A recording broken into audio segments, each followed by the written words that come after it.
अगली जिज्ञासा के लिए तैयार रहेंगे सुषमा जैन। त्रय मुनिराजों के चरणों में बारंबार नमस्तु, छुल्लक जी के चरणों में इच्छामि।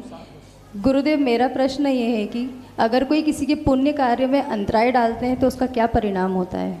बहुत अच्छी बात। देखिए,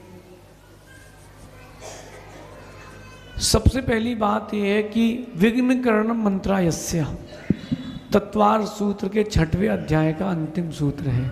विघ्न करने से अंतराय कर्म का बंद होता है। अगर कोई बुद्धिपूर्वक अंतराय दे रहा है तो उसको बुद्धिपूर्वक पाप का बंद होगा। और केवल अंतराय अकेले का बंद नहीं होगा, प्रधानता से अंतराय कर्म का बंद होगा, बाकी शेष कर्म भी बंधेंगे आयु कर्म को छोड़कर। तो मुझे लगता है कि अगर कोई धर्मात्मा होगा तो कभी किसी धार्मिक क्रियाओं में विघ्न नहीं करेगा, अगर बुद्धिपूर्वक दे रहा है तो। पहली बात। दूसरी बात, अपन को लग रहा है,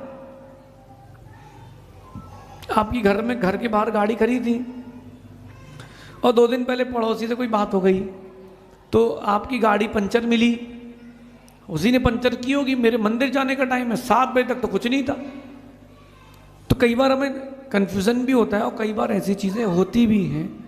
दोनों चीज़ों का ध्यान रखना। अगर मंगल कार्य में आपने किसी के विघ्न किया है, पूरा जीवन अमंगल जाएगा।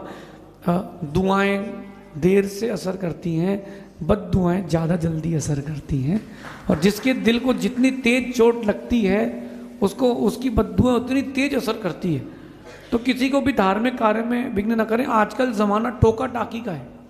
मंदिर कोई अभिषेक करने आएगा, क्यों कर रहे हो, इतने बजे नहीं होगा, उतने बजे होगा, इतनी बार होगा, ऐसा होगा। जैसे ये भगवान, केवली भगवान, मंदिर बैठे भगवान तो ठीक है, वो तो मोक्ष चले गए, इनको व्यवस्था दे गए पूरी। तो अभिषेक ऐसे नहीं, ऐसे करो, अब इसके बाद आपको यही पढ़ना पड़ेगा, इतने बजे ही होगा। इन सब कारणों के कारण धर्म घटता जा रहा है। जैन दर्शन बड़ा व्यापक है। जैन दर्शन जो है वो जीवन जीने की शैली है। तो अपन को इस बात को समझना चाहिए, अगर कोई विघ्न करता है अपन को समता से सहन करना चाहिए, और जो कर रहा है उसका कर्म उसके साथ जाएगा। लेकिन उसको भगवान कर्म का बंद हो जाए, उसके उदय में आ जाए, ये कभी मत सोचना। यही सोचना कि मेरे असाता अशुभ कर्म का उदय था, मैंने कभी किसी को रोका होगा तो मुझे उस काम के लिए रोक दिया गया है, चलो मैं समता से सहन करता हूँ, इस भाव में कर्म तो टल जाए। ये अपना चिंतन होना चाहिए, ऐसा समझिए। अगली जिज्ञासा के लिए तैयार रहेंगे अर्चित जैन।